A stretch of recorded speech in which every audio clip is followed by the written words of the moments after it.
നാവികപ്പടയുടെ കരുത്ത് വർദ്ധിപ്പിച്ച MH-60 Romeo ഹെലികോപ്റ്ററുകളുടെ squadron commissioning ചെയ്തു.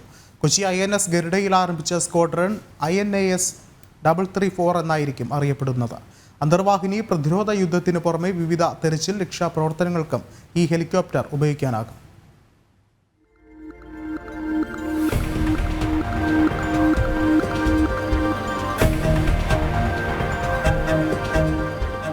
സമുദ്ര സുരക്ഷാ മേഖലയിൽ അധികായരായ ഭാരതസേനയ്ക്ക് കരുത്തായി ഇനി MH-60 ഹെലികോപ്റ്റർ പടയും ഉണ്ടാകും. അന്തർവാഹിനി വിരുദ്ധ പോരാട്ടത്തിൽ ശക്തനാണ് MH-60 റോമിയോ ഹെലികോപ്റ്ററുകൾ. അമേരിക്കയിൽ നിന്ന് ഭാരതം വാങ്ങുന്ന 24 MH-60 റോമിയോ ഹെലികോപ്റ്ററുകളിൽ 6 എണ്ണമാണ് ഇതിനകം രാജ്യത്തെത്തിയത്. ഇവയുടെ സ്ക്വാഡ്രൺ കമ്മീഷനിംഗ് കൊച്ചിയിൽ നടന്നു. INAS 334 എന്നാണ് സ്ക്വാഡ്രൺ അറിയപ്പെടുക. നാവികസേനയുടെ വ്യോമകേന്ദ്രത്തിലേക്ക് ഹെലികോപ്റ്ററുകളെ വാട്ടർ സല്യൂട്ട് നൽകി സ്വീകരിച്ചു.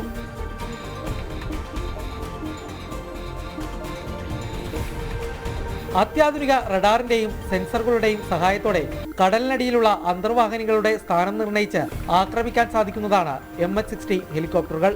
ഇവ സ്വന്തമാക്കുന്നതോടെ ഇന്ത്യൻ നാവികസേനയുടെ ലോകോത്തര കരുത്ത് വർദ്ധിക്കും. മിസൈൽ ആക്രമണങ്ങളെ പ്രതിരോധിക്കാൻ കഴിയുന്നതിലെ കരുത്തും MH ഹെലികോപ്റ്ററുകൾ ഇന്ത്യൻ നാവികസേനയ്ക്ക് സമ്മാനിക്കുന്ന സാധ്യതകൾ ഏറെയാണ്.